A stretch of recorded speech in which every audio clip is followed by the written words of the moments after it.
Since the beginning of recorded time, mankind has seen unidentified flying objects in the sky. Have extraterrestrials influenced the course of human events? Confront the specter that has haunted our collective imagination throughout history.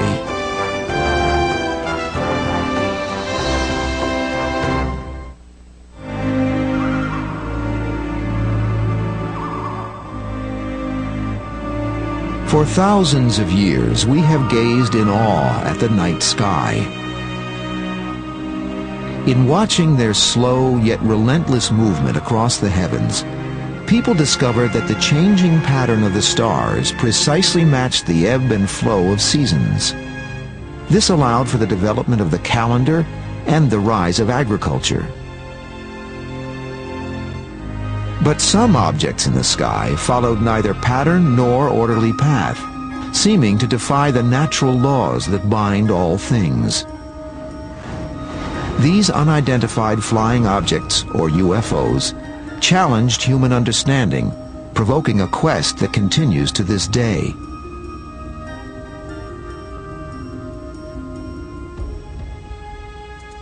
You'd have to say that UFO evidence goes back as far as man has left any records at all, because even in ancient cave art 20,000 years ago or so in France and Spain, there are objects, drawings that look like modern flying saucers. So you'd have to go back that far if you wanted to start some point in time when the first UFO report was recorded. Forever frozen in silence and in stone, these provocative drawings raise questions which are debated to this day. For some, these shapes represent gods or ancestral spirits. But for others, they are ancient depictions of spacecraft, ancient aliens.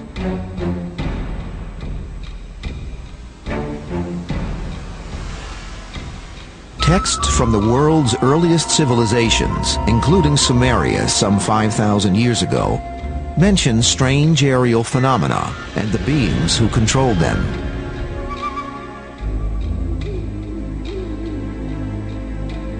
There are ancient records in which people describe different kinds of flying objects which they have seen. In some cases, the people were describing what they understood to be flying vehicles piloted by various categories of living beings. There are written accounts which describe this in great detail.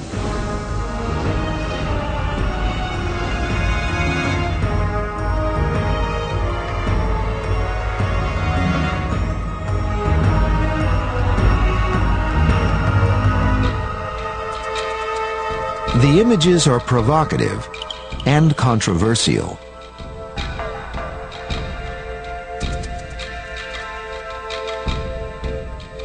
A lot relates to how you interpret the signs that we see. Is a sketch on the wall an alien in a space helmet? Is it a diving helmet? Or is it just a decorative piece of work from a science fiction writer of several thousand years ago? So the further back you go, the harder it is to interpret. Despite increasing public support for the notion that UFOs may have been visiting the Earth since the dawn of history, the scientific community is overwhelmingly skeptical about the subject. Ancient people saw weird things in the sky, and they were convinced that these were symbols of God's intentions. Their lives were controlled by the gods. And in every case that I am aware of, there is an alternate explanation. It could have been a meteor, which they didn't understand. It could have been some ball lightning. It could have been any kind of thing that was just totally unknown to primitive man, and so they always interpret these things in terms of supernatural. Despite scientific skepticism, the annals of human affairs contain many curious examples of strange objects seen in the sky. One of the earliest written records of an encounter with a UFO comes from Egypt, more than 3,500 years ago.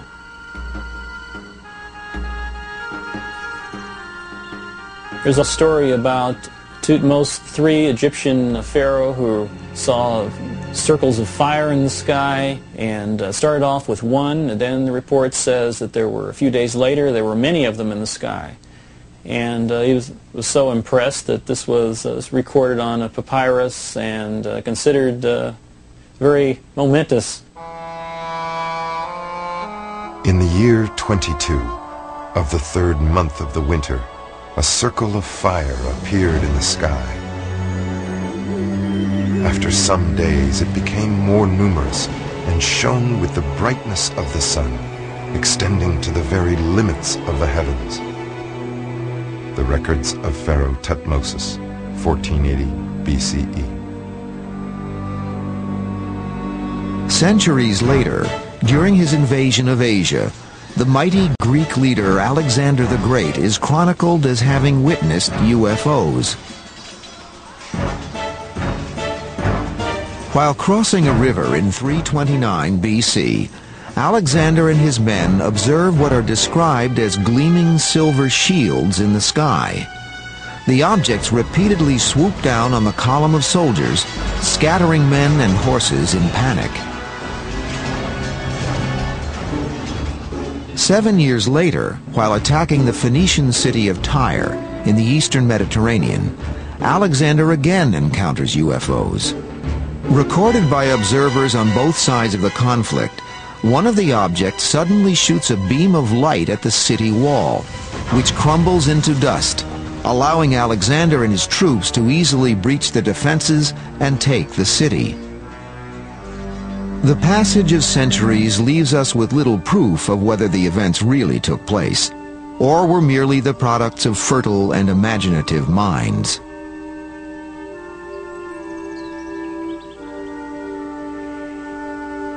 Remember, the working hypothesis for historians for hundreds of years has always been that mankind is alone, that there are no intruders from outer space, that there were no advanced civilizations, that our civilization, and each generation thinks this, is at the peak. We're it. Well, unless you throw out those assumptions, there's no way you're going to get at the truth of these old accounts. Many of the accounts are mystifying indeed. Medieval Europe was the scene of a mysterious incident in 1463 when a strange slab-like object reportedly appeared in the sky. Surrounded by flames and a bright light, it glided eerily above the landscape. This drawing was made by Hermann Schaden, a witness to the event. A century later, another witness recorded this unearthly occurrence above the skies of Nuremberg, Germany. On the morning of April 14, 1561, huge round cylinders were said to have appeared above the city. Smaller circular objects emerged from them, appearing to engage in battle with one another. 5 years later, a similar display was reported above Basel, Switzerland. This time, many of the objects attacked one another, were consumed by fire, and then vanished without trace. Once again, the encounter was documented by a local witness. By the early 19th century, the world seemed to be resonating to the mysterious presence of unidentified flying objects. Countless theories were proposed as to what they were and where they came from.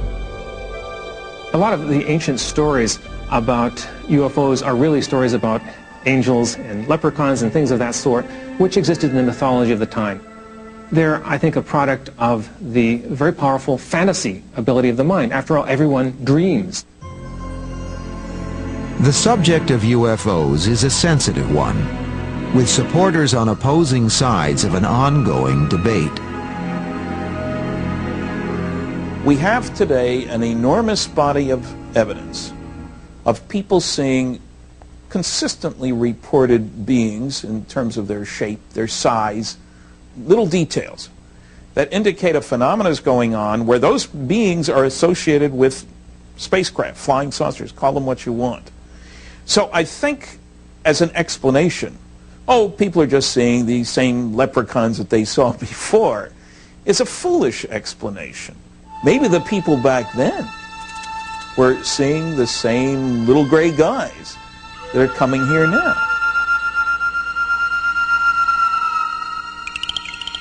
For centuries, scholars have grappled with the question of what UFOs may be, the possible identity of their occupants, and where they may have come from. Unfortunately, answers are hard to find.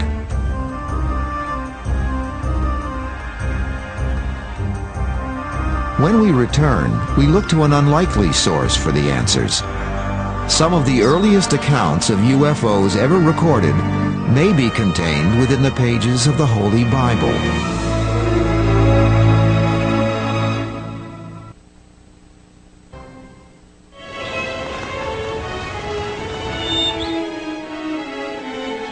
The saga of events that once played out against the landscape of the Middle East is enshrined in the Western world's most revered book, the Holy Bible. In recent years, the Bible has been increasingly touted by some investigators as a collection of stories describing encounters with aliens and UFOs. But the topic is controversial. Can the sacred nature of the biblical texts be challenged? With the decline of religion that has been experienced by a great many people, I think people are looking for an alternative that is more scientific. And so the possibility of life is one that has been suggested by scientists. So the next best thing to having a supernatural intervention in our world is to have UFOs visiting us from another civilization. So I think there's a certain would-be religious urge that has moved in the direction of supporting UFOs. The search for humanity's first possible contact with alien beings in prehistoric times leads to an unlikely place, to the Bible's earliest chapters, to the book of Genesis. Genesis describes conditions in the world at the dawn of time.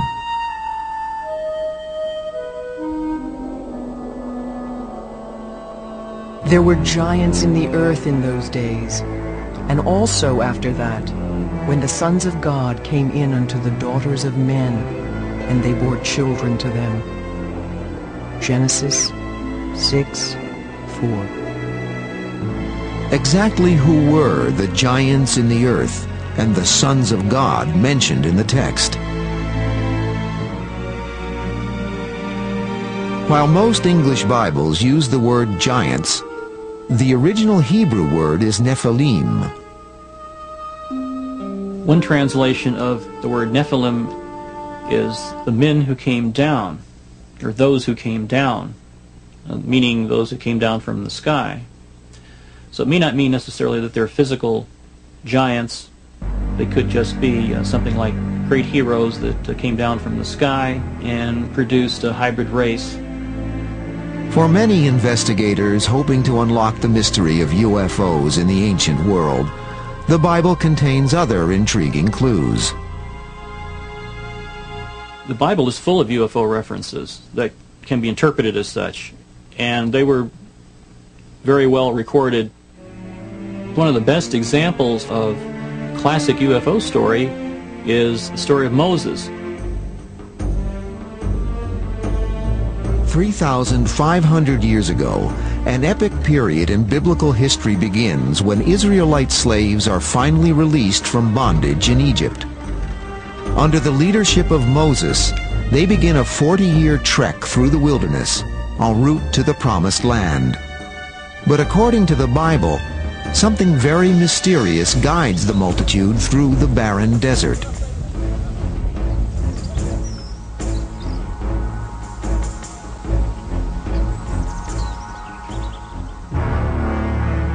The Lord went before them by day in a pillar of cloud to lead the way, and by night in a pillar of fire to give them light. Exodus 14:21. Some believe the biblical passage contains another dimension to the meaning long cherished by most Christians and Jews. Some people interpret the pillar of smoke and the pillar of fire that Moses followed through the wilderness as being similar to a cigar-shaped UFO. It expresses a theme of an extraterrestrial intelligence. some sort of advanced form of life and intelligence that's guiding man, something that's higher than man. Some of the most intriguing biblical passages concern Mount Sinai and the handing down of the Ten Commandments.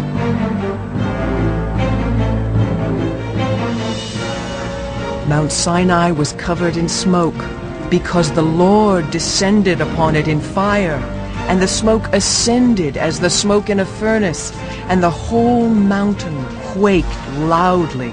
And when the voice of the trumpet sounded and waxed louder, Moses spake, and God answered. Exodus 19:18.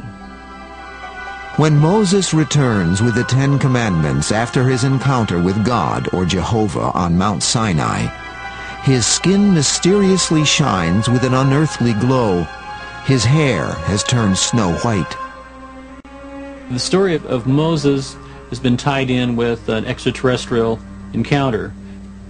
His hair was turned white, which some have linked with the possibility of radiation exposure and so forth. It's easy to see how this could be regarded as a classic UFO encounter. The notion that the Israelites may have been led to the Promised Land by some form of extraterrestrial entity has attracted many adherents in the last few decades. But understandably, scientists and religious leaders fiercely challenge the idea.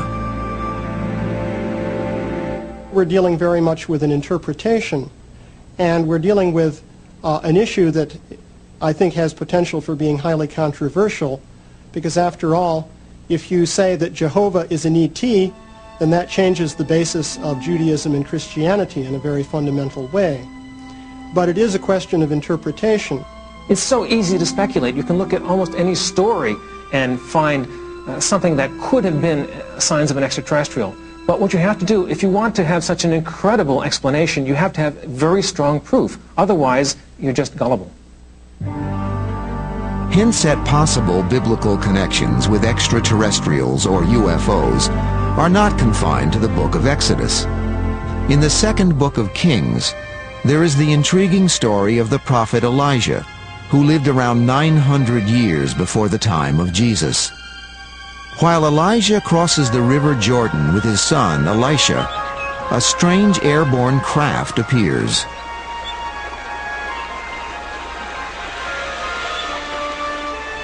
And it came to pass as they went on and talked that, behold, there appeared a chariot of fire and horses of fire, and parted them both asunder.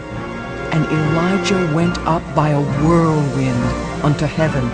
And Elisha saw it and cried, and saw his father no more. 2 Kings 2:11. In all ancient cultures, you will have descriptions of flying chariots of different kinds. For example, a chariot drawn by horses that flies through the sky and so on. In many cases, people today will interpret these as UFOs, that is, some kind of vehicle that flies under its own power. Just over 3 centuries after Elijah's ascent into heaven in a chariot of fire, another strange incident occurs. This time it concerns the Hebrew prophet Ezekiel. He is believed by some to have encountered alien spaceships on at least 4 separate occasions. In one account, he describes a clearly mechanical device under the control of human-like figures.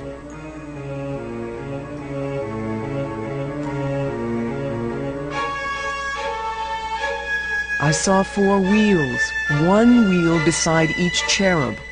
In appearance they were like sparkling topaz, and all 4 were alike, like a wheel within a wheel.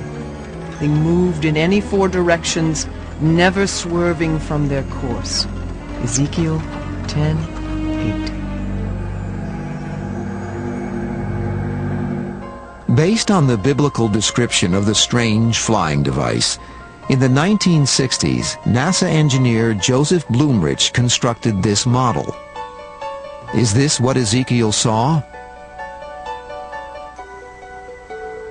I don't know what Ezekiel saw, if he saw anything. One possibility is he was dreaming. Another possibility, he had some hallucinogenic mushroom or something of that sort. Another possibility is that he met another tribe that might have had torches and masks that were very frightening to him, and he just saw something otherworldly that he couldn't explain, and so he made up this story that explained it as best as he could with the terms that he understood in his time. Despite the ambiguity of biblical accounts, other records from prehistory have intensified the debate. Some could be interpreted to suggest that UFOs and extraterrestrials have influenced pivotal events in human history. When we come back, possible evidence of alien encounters at the dawn of civilization.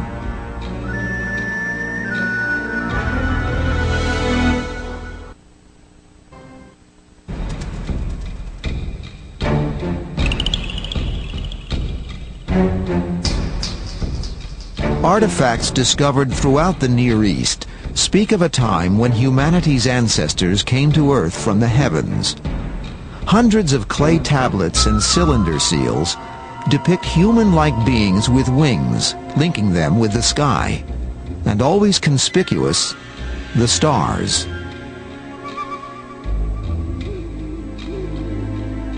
If you look at the ancient history of the Near East and consider the Sumerians and Babylonians, you'll find that these peoples believed that their civilization was given to them by beings who came down from the heavens. There's nothing in the historical record that is really conclusive. There are some intriguing stories in the records of Babylon, for example, but the human mind is so easily able to invent myths and fantasies that we have to take these ancient stories with a grain of salt. Yet archaeologists have often pondered on the exact process which led to civilization as we know it. For it was with the suddenness of a sunrise that human ingenuity and engineering skills arose from the Stone Age and burst forth onto the landscape of history.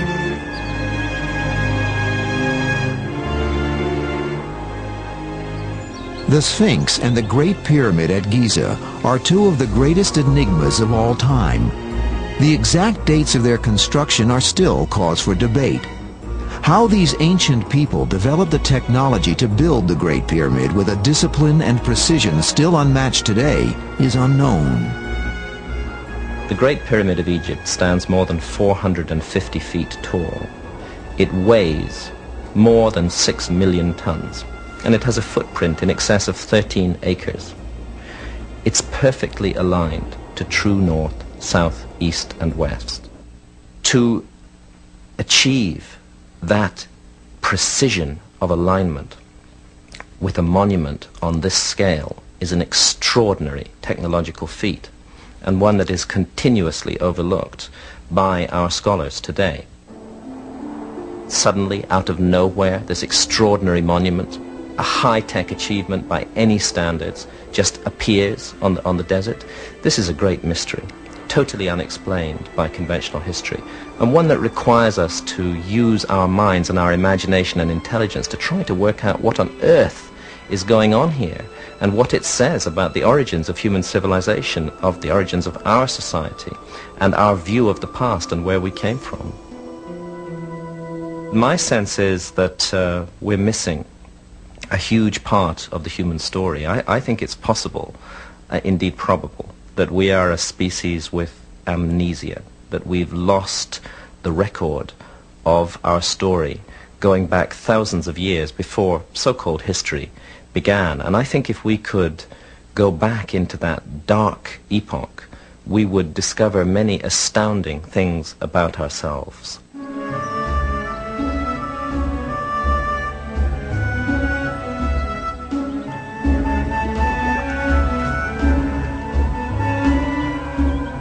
Egypt and the Near East are not the only regions where ancient ruins taunt the mind with the riddle of how they came into being.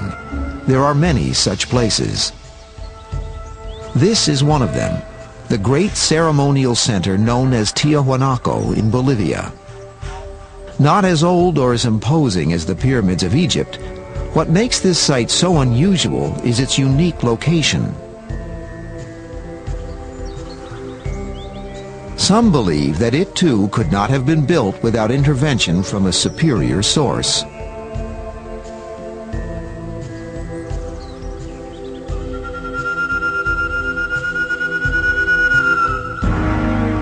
The biggest blocks at Giza weigh 200 tons. The biggest blocks at Tiwanaku weigh 400 tons.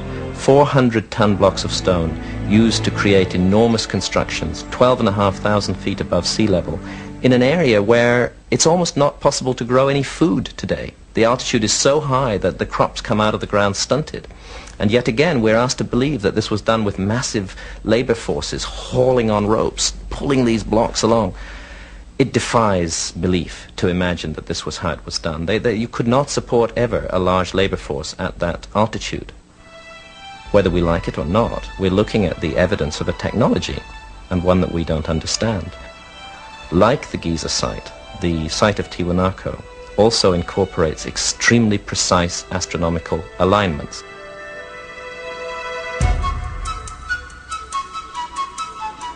Perhaps the most perplexing sight of all in South America are the Nazca lines in Peru.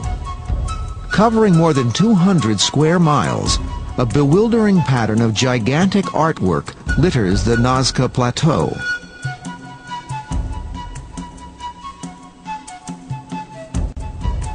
In addition to figures of birds, spiders, and animals, arrow-straight lines stretch out to every point of the compass. Believed to have been laid down here more than 2,000 years ago, they are observable only from a great height.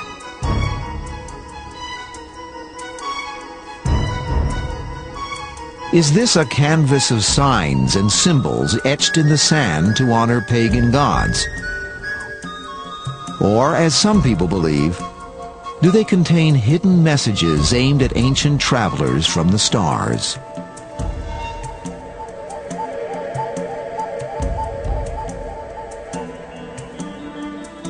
These are very remarkable sculptures made by essentially moving pebbles so as to change the color tone of the desert surface. It appears that many of these patterns of lines seem as though they're oriented towards the heavens in some way. We really don't know what they were for or what or how they were interpreted by the people who made them. I think that this may be one explanation, that the Nazcans were projecting these into the sky and using them for religious and ceremonial purposes. But the Nazca lines really do constitute a mystery. No one really knows what they were for. Like so much of the ancient world, Nazca broods silently, its secrets lost in time.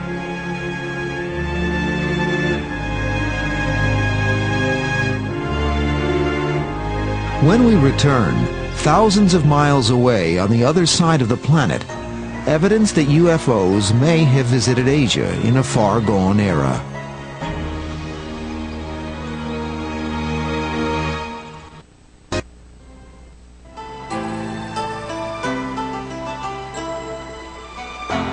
Asia, ageless land of 1,000 legends.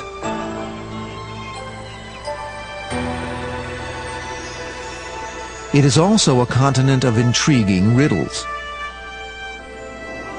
During the 1920s, while exploring northern China, famous Russian artist Nicholas Roerich wrote of a remarkable incident in the Himalayas.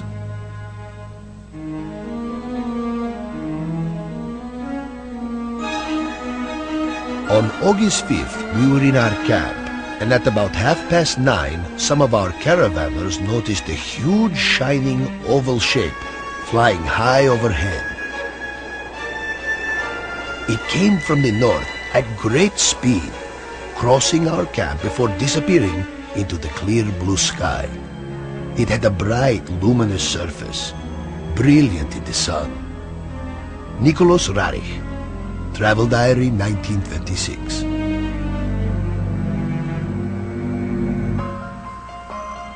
In the long history of this vast and beautiful continent, it seems that the UFO phenomenon has shaped many myths and stories handed down from generation to generation.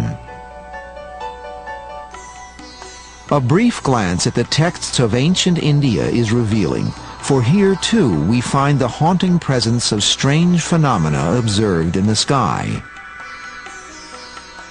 Gurkha, flying a swift and powerful Vimana, hurled a single projectile charged with all the power of the universe. An incandescent column of smoke and flame, as bright as 10,000 suns, rose with all its splendor. The Mahabharata. Compiled some 2,000 to 3,000 years ago, the Mahabharata is a Hindu poem written in Sanskrit. 10 times longer than Homer's Iliad and Odyssey combined, it is a saga of conflict on a cosmic scale. The plot of the Mahabharata, which is the great epic of ancient India, has to do with an invasion of the Earth by negative extraterrestrial forces. Basically, the idea was that governments of the Earth were taken over by beings coming from other planets who had the desire to control and exploit the situation for their own personal benefit. The story goes on to describe how godly forces intervened, and finally there was a great battle here on the Earth in which the issue was resolved and the negative forces were repelled. Another epic poem, the Ramayana, was written more than 2,000 years ago. It too tells of conflict and conflagration in India's distant past. The Vimana was a weapon so powerful that it could destroy the earth in an instant. It made a great soaring sound in smoke and flames, and on it sits death, the Ramayana. Prominently featured in all these stories are strange flying devices referred to as Vimanas. Could they have been UFOs?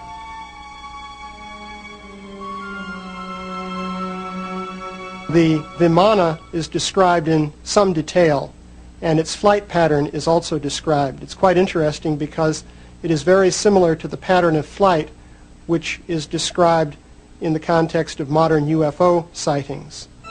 For example, the Vimana would move in a very abrupt zigzag fashion. It would sometimes disappear from sight.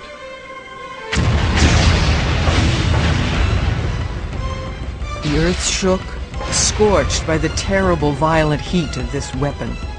Elephants burst into flame and ran to and fro in frenzy. Over a vast area, other animals crumpled to the ground and died. From all directions, the arrows of flame rained continuously and fiercely from the Vimanas. The Mahabharata.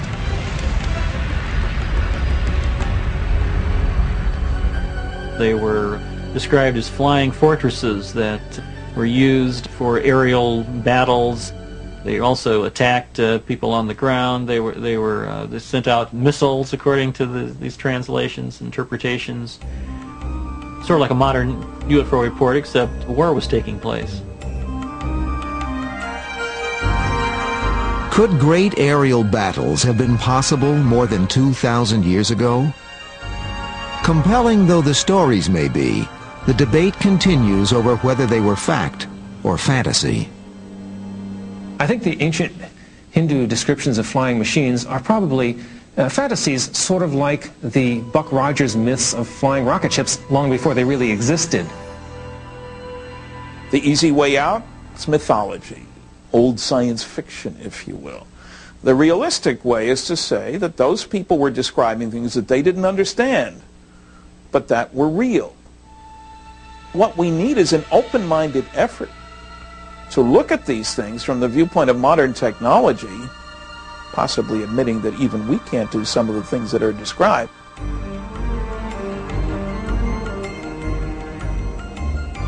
Asia would not be the last place where UFO phenomenon occurred.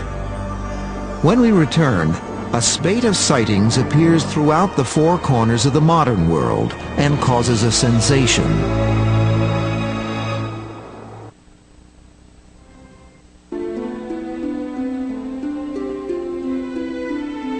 While many believe that the Earth has been visited by extraterrestrials in their spacecraft, could this indeed be possible?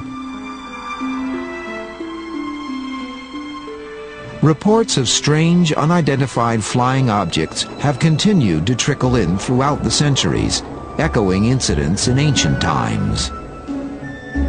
By the 1940s, the term flying saucer had entered the vocabulary of a fascinated world.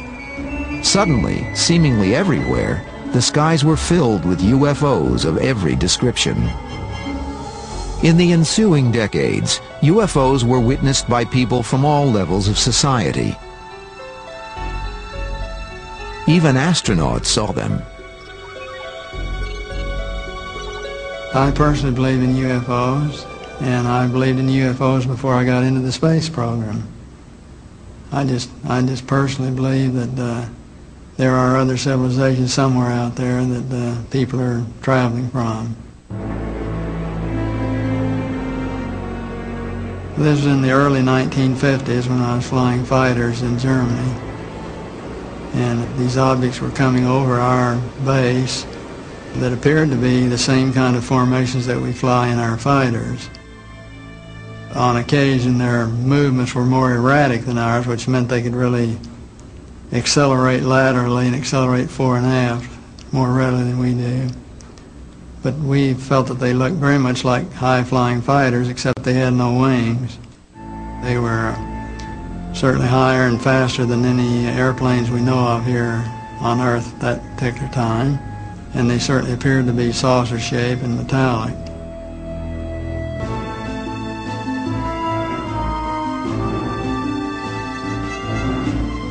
Why are UFOs so seemingly secretive and elusive?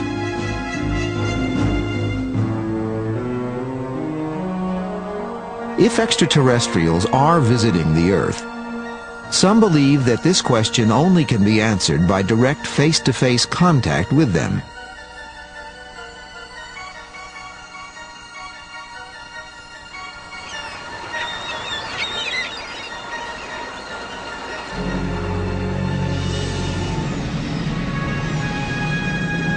In 1977, NASA sent two robotic Voyager spacecraft on an ambitious exploratory tour to Jupiter, Saturn, Uranus, and Neptune, the four giant outer planets. Their epic journey took 12 years to complete, but they acquired more scientific data about our solar system than had been learned in the previous 5 centuries. Could this be the UFO's mission to planet Earth? To explore our world on behalf of another technologically advanced civilization somewhere in the far-flung reaches of the cosmos?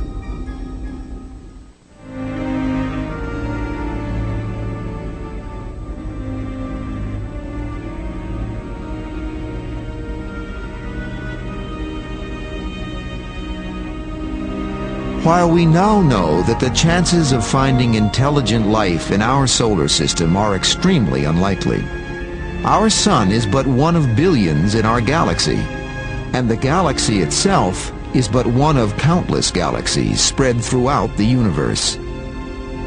With these odds, can we be alone? In August 1996, scientists announced that life might have once existed on Mars. Just a few months earlier, the first planet orbiting another sun was confirmed. Though 8 light-years, or a staggering 50 trillion miles from Earth, on the cosmic scale, that is literally just down the road from our own backyard. Today we know a lot about the universe, and we know there really is a possibility that there could be life out there, but most of what you hear about it is nonsense, because people accept the most bizarre stories without proof. And there are many stories from all over the world of people seeing strange lights in the sky. Some of them are true. There are strange lights in the sky, but they usually have an explanation. There are all kinds of things going on around us, and the average person doesn't know about this, and they see something weird, and they say, wow, it must be extraterrestrial. So there's a tremendous amount of gullibility all over the world. We live on a planet revolving around a star in the middle of an unknown infinity of space. Isn't it arrogant and stupid to imagine that we're the only life in this enormous universe? If you take our ancient texts seriously, they all tell us that the universe was created as a home for life, that the universe is full of life. I think it's obvious that there are many other intelligent life forms in the universe, and I don't dismiss for a moment the possibility that they have visited Earth, perhaps in the past, perhaps even now. Despite the vast distances and technical difficulties involved in space travel, it is possible that an advanced civilization has visited our small blue planet sometime in its forgotten past. It is also possible that they brought with them a message from the stars that still lies buried beneath these ruins. This summer, best friends became enemies. He hung up on me. That's how mad he is. He laughed at me like it's a joke. Now, with the truckers all in the same room, are Rick and Hugh gonna have it out? It's a clash of the truckers, and it won't be pretty. Ice Road Truckers, On the Edge, concludes Sunday at 9, only on the History Channel.